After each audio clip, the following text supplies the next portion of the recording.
கர்த்தருக்கே மகிமை உண்டாவதாக.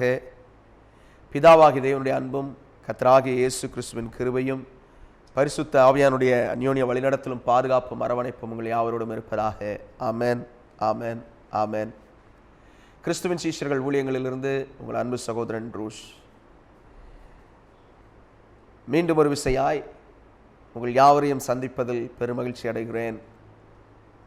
தேவன் எல்லாவற்றையும் அதினதின் காலத்தில் நேர்த்தியாய் செய்கிற ஒரு நல்ல ஆண்டவராகவே இருக்கிறார்.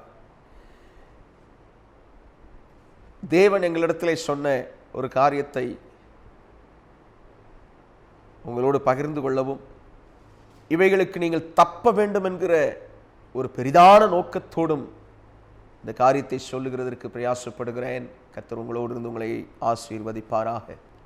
வரப்போகிற ஒரு பெரிய ஒரு பஞ்ச காலம், நாம் யாவரும் அறிந்திருக்கிறபடி இந்த தேசம் இந்த கொரோனாவினால் அடைக்கப்பட்டு அநேக விதமான இழப்புகளை தேசம் சந்தித்திருக்கிறது. நம்முடைய தேசம் மட்டுமல்ல, உலகத்தில் உள்ள அநேக தேசங்கள் இவைகளிலே சந்தித்திருக்கிறது. ஆண்டவரிடத்திலே, ஆண்டவரே இப்படி நடந்து கொண்டிருக்கிறதே, இந்த காரியத்திற்கு என்ன தான் செய்ய வேண்டும்? நீர் கிருபையாயிருந்து ஜனங்களை தொட்டு விடுதலையாக்க மாட்டீரோ, நீர் விடுவிக்க மாட்டீரோ என்று சொல்கிற ஒரு ஏக்கத்தோடு ஆண்டவரை நோக்கி பார்த்தபோது ஆண்டவர் இருதயத்தில் போட்டதெல்லாம் வரப்போகிற பஞ்ச காலம், இந்த லாக்டவுன், இந்த அடைக்கப்பட்டிருக்கிற இந்த தேசங்கள் திறக்கப்படும் போது சம்பவிக்க போகிற மகாபெரிய உபத்திரவங்கள், மகாபெரிய பஞ்சகாலம். இந்த பஞ்சகாலங்களில் தேவ பிள்ளைகளுக்கும் மற்றவர்களுக்கும் ஒரு வித்தியாசத்தை ஏற்படுத்துவேன் என்றே கர்த்தர் சொன்னார். தேவனை சார்ந்திருக்கிற பிள்ளைகளுக்கு இந்த பஞ்சங்கள் ஒரு பெருசான ஒரு பொருட்டாவே இருக்காது, ஒரு பெரிய விஷயமாவே இருக்காது. ஆனால் தேவனை அறியாமல் இருக்கிறவர்களுக்கோ இது ஒரு பெரிய ஒரு நெருக்கத்தை. நீங்கள் இப்போ இதுவரைக்குமே நீங்கள் செய்திகளை நீங்கள் கேட்டிருந்தீங்கன்னா, கேள்விப்பட்டிருந்தீங்கன்னா, அதிகமாக நீங்கள் பார்த்தீங்கன்னா எவ்வளவோ பெரிய பெரிய பெரிய பெரிய பணக்காரர்கள் என்று சொல்லுகிறவர்கள் கூட பொருளாதார ரீதியிலே அடிவாங்க ஆரம்பித்திருக்கிறார்கள். மிக ஒரு பெரிய ஒரு நெருக்கத்தை கொண்டு வந்திருக்கிறது. தேவன் ஒரு காரியத்தை திட்டம் பண்ணி அனுமதிப்பார் என்றால் அதிலே தேவ பிள்ளைகளை தனியே வைத்து காக்கவும் அவர் காரியத்தை செயல்படுத்துவார். அல்லேலூயா. அதனால கர்த்தருடைய பிள்ளைகளே, இந்த வரப்போகிற பஞ்ச காலத்தில் உங்களை இது பாதிக்கும் என்று நீங்கள் எண்ணி சஞ்சலமாய் இருக்க வேண்டியது அவசியமில்லை.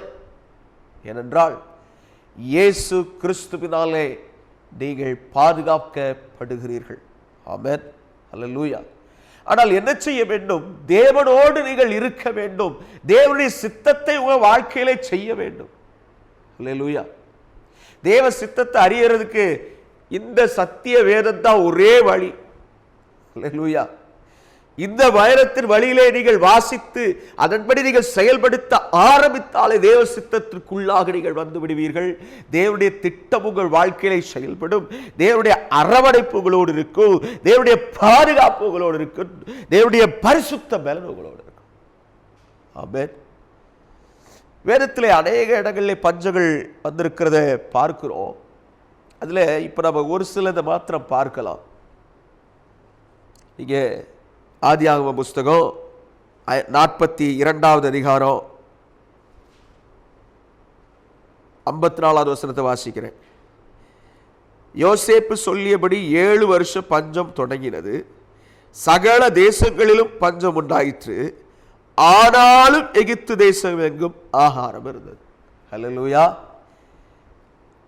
கர்த்தர் யோசேப்புக்கு அந்த ஒரு சொப்பனத்தின் வெளிப்பாடை தருகிறார். இந்த அதிகாரத்தில் ஆரம்பத்தில் வாசித்தீங்கன்னா, பார்வோன் ஒரு சொப்பனம் கண்டதாக சொல்லுகிறது. சரி, அந்த சொப்பனத்தை அவன் பார்த்துட்டு அவனுக்கு அர்த்தம் சொல்றதுக்கு ஒருத்தருமே கிடைக்கல. யோசேப்புக்கு ஒரு பேர் உண்டு, சொப்பனக்காரன். அவருடைய சகோதரர்கள்லாம் சேர்ந்து அவனுக்கு வச்ச பேர். ஆண்டவர் யோசேப்பை பிரதானமாக்குவேன் என்று சொல்லுகிற சொப்பனத்தை அவனுக்கு காட்டினார்.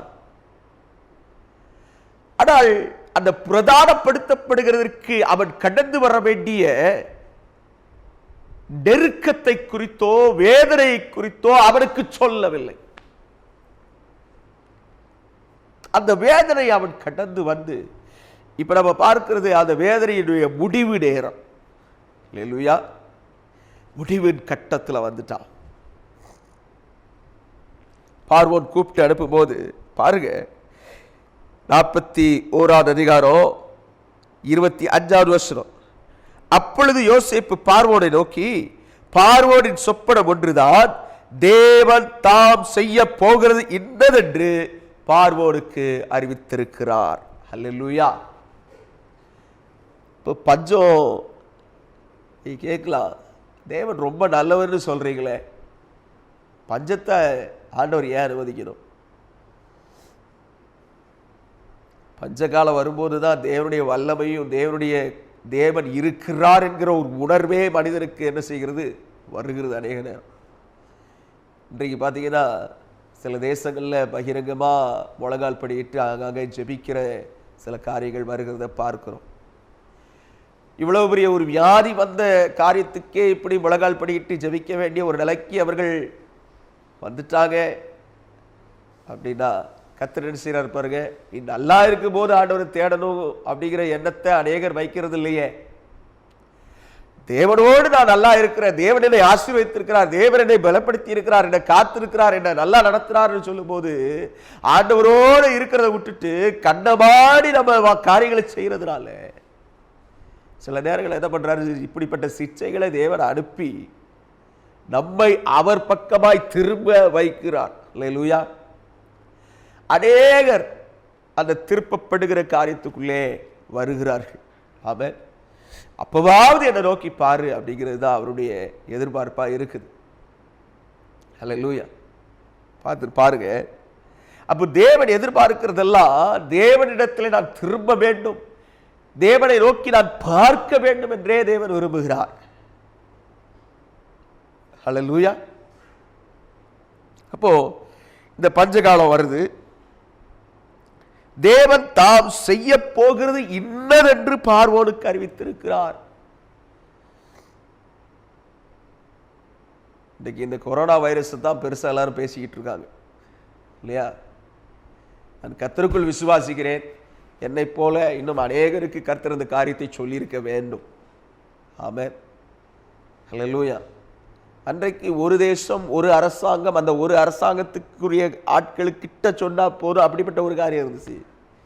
இன்றைக்கு பல தேசங்கள் இருக்கிறது, பல இடங்களிலே ஜெபிக்கிற உண்மையாய் கர்த்தரை நோக்கி கூப்பிடுகிற எத்தனையோ உண்மையான ஊழியக்காரர்கள் உண்டு. நான் விசுவாசிக்கிறேன், கட்டாயம் இந்த பஞ்சகாலம் வரப்போற பஞ்சகாலத்தை கர்த்தர் அநேகருக்கு சொல்லி இருக்கிறார். அல்லேலூயா. நம்முடைய தேசம் ஏற்கனவே பொருளாதார ரீதியாக ரொம்ப ஒரு மந்த நிலையிலே இருந்து கொண்டிருந்தது. சென்ற ஐயா மன்மோகன் சிங் ஐயாவுடைய கவர்மெண்ட்டுக்கு அப்புறம் இப்போ இருக்கிற நம்முடைய பிஜேபி அரசாங்கத்தினாலே சமாளிக்கவே முடியாத அளவுக்கு பிரச்சனைகள் புதுசாக ஏதாவது வந்துடுது, புதுசாக ஏதாவது நடந்துருது. அவங்களும் எதையாவது செய்யலான்னு பார்க்குறாங்க, ஒன்றுமே முடியல. அப்படிப்பட்ட ஒரு போராட்டம் பாருங்களேன். கிறிஸ்தவர்களாகிய நாம் என்ன செய்யணும்? ஆண்டவருடைய பிள்ளைகளாகிய நாம் என்ன செய்யணும்? ஆண்டவரே, இந்த பொருளாதாரம் அந்த நிலைகளெல்லாம் பாதுகாத்து அநேக ஜனங்களை காப்பாற்றுங்கன்னு சொல்லி ஜெபிக்கணும். பிரியமானவர்களே, அதற்காக ஜெபம் பண்ணுங்கள். கர்த்தர் உங்களை ஆசீர்வதிப்பாராக. ஆமென். நம்முடைய அரசாங்கத்திற்காக ஆளுகையில் இருக்கிறவர்களுக்காக ஜெபிக்க வேண்டும் என்று வேதம் சொல்லி தந்திருக்கிறது. அதை நாம் செய்ய வேண்டும். ஆமென். அது ரொம்ப அவசியமாக இருக்கிறது. தேவன் நம்மிடத்தில் இதை எதிர்பார்க்கிறார். பிரியமானவர்களே, ஆமென். நாம் அதை செய்கிறது தகுதியாக இருக்கும். ஆமென். பாருங்க, அப்போ பார்வோனுக்கு தேவன் செய்ய போகிறத சொல்லியிருக்கிறார் சொல்லிட்டு அந்த சொப்பனத்துக்குடைய அர்த்தத்தை சொல்றான் பாருங்க. 7 பசுக்கள் 7 வருஷம், 7 நல்ல கதிர்கள் 7 வருஷம், அதே போல கேவலமான அவலட்சணமான 7 பசுக்களும் 7 வருஷம், சாவியான 7 கதிர்களும் 7 வருஷம். கிட்டத்தட்ட 14 ஆண்டுகள் சம்பவிக்க வேண்டிய காரியங்களை குறித்து அங்கே எழுதப்பட்டிருக்கிறது. இந்த உபத்திரவ காலம், இந்த மகாபெரிய பஞ்சக்காலம் நீடித்த நாட்களாய் ஜனங்களை வஞ்சிக்கக்கூடிய ஒரு காரியத்தை இந்த தேசத்திலே வைக்கும். இந்த தேசத்திலே இவைகளை வைக்கும். அதனால தேவனை அண்டிக் கொள்ளுங்கள். கர்த்தரை அறியாத பிள்ளைகளே, இயேசுவை ஒரு தெய்வம் என்று எண்ணுகிற பிள்ளைகளே, இயேசுவை கிட்ட வாங்க. உங்களுக்கு அவர் நிச்சயம் இளைப்பாறுதல் தருவார். ஏற்கனவே கடன் பாரம் பிரச்சனை போராட்டம் இருக்குது, நான் இது வேற வருதா? ஆமா, சிலர் இப்பவே இந்த இஎம்ஐ, இந்த மாசம் கட்டக்கூடிய இன்ஸ்டால்மெண்ட், அதுக்கு நான் என்ன செய்வேன், எப்படி செய்வேன், எப்படி அதை செயல்படுத்துவேன் சொல்லுகிற ஒரு நிலையில இருக்கிறாங்க. ஆர்பிஐ சொல்லிச்சு, ரிசர்வ் பேங்க் ஆஃப் இந்தியா என்ன சொன்னாங்க, ரிசர்வ் வங்கி என்ன சொல்லிச்சு, ஒரு 3 மாசம் தள்ளி கட்டுங்க. ஆனா அதுல நிறைய பேங்க் உள்ளுக்குள்ள அவங்களா ஒவ்வொருத்தர் ஒவ்வொரு திட்டத்தை போட்டு இந்த 3 மாசம் கட்டாதக்குரிய வட்டியை பின்னாடி கடைசியில சேர்த்து அதையும் இஎம்ஐயா, அதையும் ஒரு இன்ஸ்டால்மெண்ட்டா அல்லது 2 இன்ஸ்டால்மெண்ட்டா, அது வாங்குற பணத்தை பொறுத்து இருக்குது. சிலருக்கு 10-12 மாசம்லாம் கூட எக்ஸ்ட்ரா வர்ற மாதிரி சொன்னாங்க, கேள்விப்பட்டேன். அப்படிப்பட்ட ஒரு நெருக்கம். கொஞ்சம் யோசித்து பாருங்க. வங்கிகள் திவாலாயிட்டா இன்னும் பெரிய பிரச்சனை. அதுக்காக வங்கிகள் இதை செய்யுது. அப்ப இவைகள் மனிதர்களை நேரடியாய் பாதிக்கக்கூடிய ஒரு காரியமாக இருக்கிறது. இது மட்டும் இல்லை, இதை விட பல விதமான காரியங்கள் வரப்போகிறது. செய்த காரியங்கள் இன்னைக்கு ஒவ்வொருத்தரா வந்து சொல்றாங்க, இவ்வளவு நாள் அடைக்கப்பட்டிருக்கிறதுனால என்னுடைய வாழ்வாதாரம் போச்சு, நான் போட்டிருந்த என்னுடைய முதல் போச்சு, நான் என்ன செய்வேன்னு தெரியல, என்ன பண்ண போறேன்னு தெரியல, என் குடும்பத்தினுடைய நிலைமை என்ன ஆக போகுதுன்னு தெரியல. ஒன்றை சொல்ற பிரியமானவர்களே, ஒரு நல்ல செய்தி, இயேசுவை அண்டிக் கொள்ளுகிறவர்களுக்கு இந்த பஞ்ச காலம் ஒன்றுமில்லை. ஹல்லேலூயா, ஹல்லேலூயா. இயேசுவை அண்டிக் கொண்டு அவரோடு நடக்கிறதற்கு நீ ஆயத்தமாய் இருந்தாள், நீ அவர் சித்தத்தை செய்கிறதற்கு உடன்பட்டாள், இந்த பஞ்ச காலத்தில் உன்னை அவர் ஆசீர்வாதமாய் நிச்சயம் வைப்பார். ஹல்லேலூயா. பாருங்க, யோசேப்பை கர்த்தர் அந்த தேசத்தில் கொண்டு வந்தது நோக்கமே 45வது அதிகாரத்தில் பார்த்தோம்னா 5வது வசனத்தின் பின்பகுதி முதலிருந்தே வாசிக்கிறேன். என்னை இவ்விடத்தில் வரும்படி விற்று போட்டதனால் நீங்கள் சஞ்சலப்பட வேண்டாம், அது உங்களுக்கு விசனமாய் இருக்க வேண்டாம், ஜீவ ரட்சனை செய்யும்படிக்கு தேவன் என்னை உங்களுக்கு முன்னே அனுப்பினார். அல்லேலூயா. 7வது வசனத்தின் பின்பகுதியை வாசிக்கிற பாருங்க. பெரிய ரட்சிப்பினால் உங்களை உயிரோடே காப்பதற்காகவும் தேவன் என்னை உங்களுக்கு முன்னவே அனுப்பினார். அல்லேலூயா. ஆதலால் நீங்கள் அல்ல, தேவனே என்னை விடத்திற்கு அனுப்பி என்னை பார்வோனுக்கு தகப்பனாகவும் அவர் குடும்பம் அனைத்திற்கும் கர்த்தனாகவும் எகிப்து தேசம் முழுவதற்கும் அதிபதியாக வைத்தார். அல்லேலூயா. ஒரு குடும்பம், யாக்கோபுங்கிற ஒரு குடும்பம், அந்த குடும்பத்தை காப்பாற்றுறதுக்கு ஒரு எகிப்து தேசத்தையே, கொஞ்சம் யோசிச்சு பாருங்களேன், எகிப்து தேசத்தையே போஷிப்பார்னா ஒரு குடும்பையா, ஒரே ஒரு குடும்பம். ஏன்னா அந்த இடத்துல வாசித்தீங்கன்னா பின்னாடி வரும், எகிப்துக்கு வந்தவங்க 70 பேர் மொத்தம், யாக்கோபின் புத்திரர் எல்லாம் சேர்த்து, அவங்க பேர பிள்ளைகள் எல்லாம் சேர்த்து 70 பேர். ஒரு குடும்பத்தை, ஒரு கோத்திரத்தை, அந்த ஒரு கோத்திர பிதாக்களோடு சேர்த்து அந்த 12 கோத்திரத்தை, அந்த ஒரு குடும்பத்தை காப்பாற்றுறதுக்கு ஆண்டவர் ஒரு திட்டம் வைத்து அதை அங்கே செயல்படுத்தினார். அல்லேலூயா. அதே போல இன்றைக்கு இயேசுவை தேடுகிற, தேவனோடு உறவு வைத்திருக்கிற, தேவனோடு இணைந்திருக்கிற உங்களுக்கு தேவன் தனித்துவமான திட்டங்களை வைத்து உங்களை காப்பாற்றுவார். அல்லேலூயா, அல்லேலூயா. விசுவாசத்தோடு ஆமென்னு சொல்லுங்க. நிச்சயம் செய்வாரியா. உலகம் எல்லாம் இப்படிப்பட்ட நெருக்கத்துக்குள்ள போகுது. ஆனால் நீ வேலை செய்து கொண்டிருக்கலாம், நீ ஒரு நாளும் வேலை இழந்து போக மாட்டாய். நீ தொழில் செய்து கொண்டிருக்கலாம், உன் தொழில்கள் நஷ்டமடைவதில்லை. அல்லேலூயா. இதற்கு இன்னொரு காரியத்தை வாசித்துருவோம். ஆதியாகமத்தில் 26வது வசனத்தில் அதிகாரத்தில் திருப்பினோம்னா 1வது வசனத்தில், ஆபிரகாமின் நாட்களில் உண்டான பஞ்சத்தை அல்லாமல் பின்னும் ஒரு பஞ்சம் தேசத்தில் உண்டாயிற்று. அப்பொழுது ஈசாக்கு பெலிஸ்தியருக்கு ராஜாவாகிய அபிமெலேக்கினிடத்தில் கேராருக்கு போனான். கர்த்தர் அவனுக்கு தரிசனமாகி, நீ எகிப்துக்கு போகாமல் நான் உனக்கு சொல்லும் தேசத்திலே குடியிரு. அல்லேலூயா. எகிப்துக்கு போலான்னு பெறப்படுறா. ஆனா கர்த்தர் சொல்றாரு, அப்பா அவருடைய சித்தம் எகிப்துக்கு போறதில்ல, இரு அப்படின்னு உட்கார வச்சிட்டாரு. இந்த தேசத்திலே வாசம் பண்ணு, நான் உன்னோட கூட இருந்து உன்னை ஆசீர்வதிப்பேன்னு சொன்னார். ஆமென். அவர் சொன்னபடியே 12வது வசனம் 12வது வசனம் வாசிக்கிறேன். ஈசாக்கு அந்த தேசத்தில் விதை விதைத்தான். கர்த்தர் அவனை ஆசீர்வதித்ததினால் அந்த வருஷத்தில் 100 மடங்கு பலன் அடைந்தான். அல்லேலூயா. இதுல விஷயத்தை கவனிக்கணும். அவன் பெறப்பட்டு வேற இடத்துக்கு போயிடலான்னு போகிறா. கர்த்தர் இடைப்பட்டு, நீ இங்கே இரு, நான் உன்னை பாதுகாக்கிறேங்கிறார், நான் உன்னை ஆசீர்வதிக்கிறாரு. உடனே அவன் கீழ்ப்படிஞ்ச அந்த தேசத்துல இருந்து விசுவாசத்தினால் விதைய விதைக்கிறா. பஞ்ச காலத்துல மழை இருந்திருக்குமா? தெரியாது. அப்ப அவன் விதைச்ச இடத்துல தண்ணி பரம் எப்படி இருந்துச்சோ தெரியாது. ஆனா வசனம் சொல்லுது, தெளிவா சொல்லுது வசனம், அவன் அந்த வருஷத்திலே 100 மடங்கு பலனை அடைந்தான். அல்லேலூயா. உலகம் முழுசும் ஒரு பெரிய ஒரு அந்த ஃபெமைன், அந்த பஞ்சத்தினால எல்லாம் அடிக்கப்படுகிறது, எல்லாம் நாசமாக்கப்படுகிறது, ஒன்றுமில்லாமல் போய்கொண்டிருக்கிறது. ஆனால் ஒரு வித்தியாசத்தை தேவன் காட்டினார். தன்னுடைய பிள்ளைக்கு அந்த அதிகாரத்தை தேவன் தருகிறார். அல்லேலூயா. நீ அவருடைய பிள்ளையா இருப்பாயானால், நீ அவருடைய சித்தத்தை செய்வாயானால், நீ அவருடைய ராஜ்யத்திற்கு நேரே உன் இருதயத்தை வைத்திருப்பாயானால், இந்த பஞ்சகாலம் ஒன்றும் செய்யாது.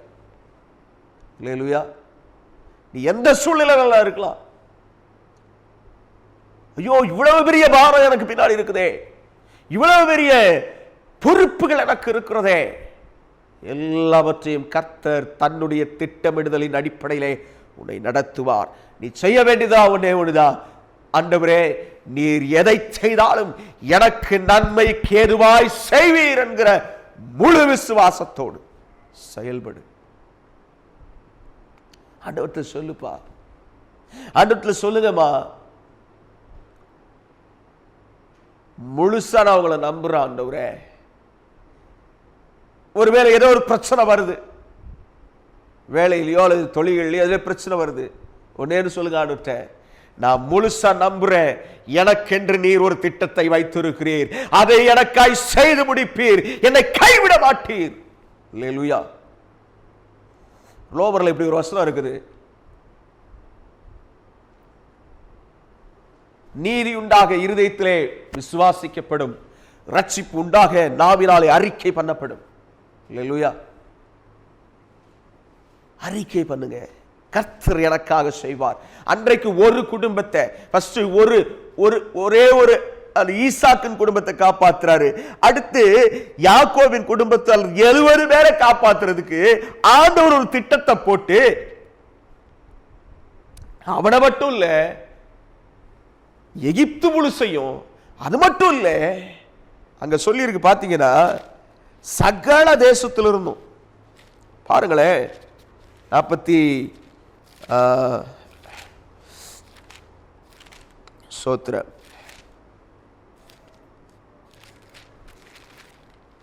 41வது அதிகாரத்தில் 57வது வசனம், சகல தேசங்களிலும் பஞ்சம் கொடிதாயிருந்தபடியால் சகல தேசத்தார்களும் யோசேப்பினிடத்தில் தானியம் கொள்ளும்படிக்கு எகிப்துக்கு வந்தார்கள். அல்லேலூயா. நீங்கள் தேவனோடு ஐக்கியப்பட்டு தேவனுடைய சித்தத்தை செய்கிறவர்களா இருப்பீர்களானால், யோசேப்பை பத்தி சொல்லுது, அவன் கர்த்தர் அவனோடு இருந்தார், அவன் காரிய சித்தி உள்ளவன் ஆனான் என்று சொல்லுது. ஓஹோ, அவன் செய்யறதெல்லாம் வாசிதுப்பா. கொஞ்சம் யோசித்து பாருங்களேன். 7 வருஷம் பரிபூர்ணமான ஆசீர்வாதம்.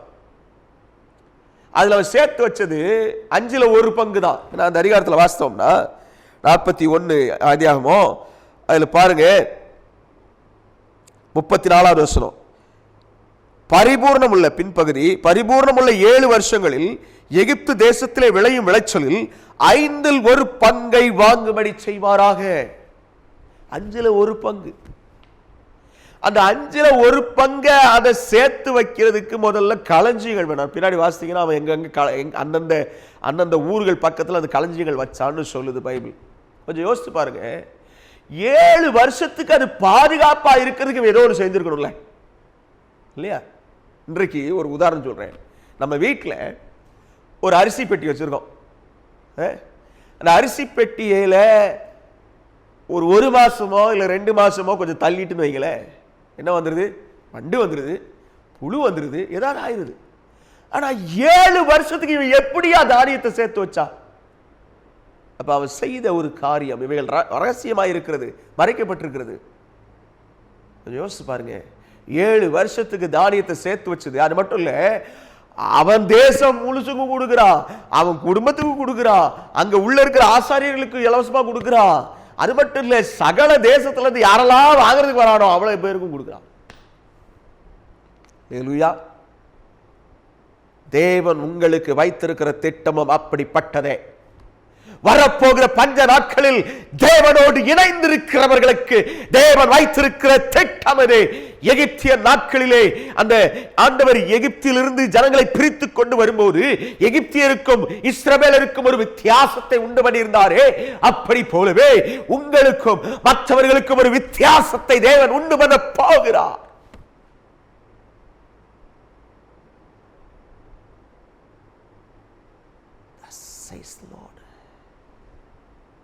சேனைகளின் கர்த்தர் உரைக்கிறார் என்று சொல் என்றார்.